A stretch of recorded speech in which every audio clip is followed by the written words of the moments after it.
O'zingiz tanishtirasiz? Assalomu alaykum. Men Abdurahmonova Mahbubaxon, Namangan viloyati Uchqo'rg'on tumanida yashayman. Men Feruzaxonga yurakda ozgina muammo bo'lgani uchun uchraganman. Qanday topgansiz? Bularni gruppaga qo'shilib qolganman. Kimdir qo'shib qo'ygan, lekin men tushunmaganman. Shu bo'yicha o'zim izlaganman tabiblarni. Izlab Feruza Temirova tabiat korxonasi degan nimaga kirib, o'sha joyda bularni ancha yil kuzatganman. Oldin ishonch hosil qilish uchun, keyin yana dorilarni olib ichganman.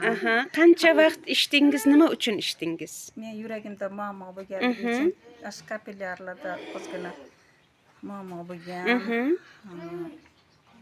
Qon tomirlarda qon yurishi sal qiyinlashgan, xavfsirash bo'lgan, yurakda bezovtalik bo'lgan. Shuning uchun ichganman. Qancha vaqt? 3 oy ichdim. Joyiga tushganday bo'ldi.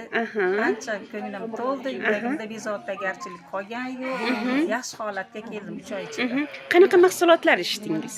Fitokard, hozir Kardiofar dorilarni ichdim. Keyin o'tfagimda muammo bo'lganligi uchun Urafit yana bir ikkita dorilarni ichdim. Ovqat hazm qilishim yaxshilandi, kekirishlar bordi, ular yo'qoldi. Ancha o'zimga kelib, o'zimni yaxshi his qilishni boshladim. Hammanglar kelinglar, haqiqatdan ham Feruzaxonning qo'llari yengil. Men juda ham ixlos qilib ichdim bu dorilarni. Qizim Jo'ray va Odinaxon ham jigarida ozgina muammo bo'lib, gepatit kasalligi bilan kasallangan edi. U ham o'sha kerakli muolajalarni qildilar. 6 oy ichida o'zining holatiga kelib, hozirgi kunda juda ham yaxshi, analizlari zo'r chiqqan.